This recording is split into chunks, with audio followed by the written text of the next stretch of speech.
ఈరోజు మనం చెప్పుకునే నీతి కథ తప్పించుకుంటే తప్పే. దేవగిరి అడవికి రాజుసింహం. దాని పక్కనే ఉండే చంద్రగిరి అడవికి రాజుపులి. రెండూ చాలా స్నేహంగా ఉండేవి. పులికి కాస్త బద్ధకం ఎక్కువ. ఒకరోజు అవి నడుస్తూ ఉండగా ఒక కొంగ వచ్చి, రాజా, అడవిలోకి వేటగాళ్లు వచ్చారు అని చెప్పింది. దాంతో సింహం ఏం చెయ్యాలా అని ఆలోచించసాగింది. అప్పుడు పులి, మిత్రమా, దీని గురించి ఇంతలా ఆలోచించడానికి ఏముంది? వాళ్లకు కనిపించకుండా పారిపోతే సరిపోతుంది కదా అంది. లేదు, మనం ఆ వేటగాళ్లను ఎదుర్కోవాలి అంది సింహం. అంతలోనే వేటగాళ్లు వలలు, ఇతర ఆయుధాలతో వచ్చేశారు.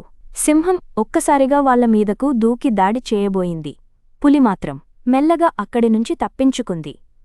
ఇక సింహం ఆ వేటగాళ్లతో పోరాడి పారిపోయేలా చేసింది. కాసేపటికి మళ్లీ అక్కడికి వచ్చిన పులి, చూశావా మిత్రమా, నేను చెబితే వినలేదు. అనవసరంగా ఒళ్లంతా గాయాలయ్యాయి.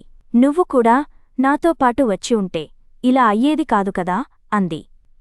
అప్పుడు సింహం చిన్నగా నవ్వి, ఏదైనా సమస్య వచ్చినప్పుడు దానినుంచి తప్పించుకోవడం సరైన పద్ధతి కాదు. ఇంకెక్కడైనా మళ్ళీ అలాంటి ఇబ్బంది రావచ్చు. ప్రతిసారి తప్పించుకోలేం. అందుకే సమస్యలను ధైర్యంగా ఎదుర్కోవాలి. అంతేకాని అప్పటికి తప్పించుకుని హమ్మయ్యా అనుకోకూడదు అంది. నువ్వు చెప్పింది కూడా నిజమే. పరిగెత్తడం బాగా వచ్చు కాబట్టి తప్పించుకుంటే సరిపోతుంది అనుకున్నాను. ఇక నేను కూడా ఏ ఇబ్బంది వచ్చినా ఎదుర్కోవడానికి ప్రయత్నిస్తాను. మా అడవి జంతువులకు కూడా ఇదే చెబుతాను అంది పులి.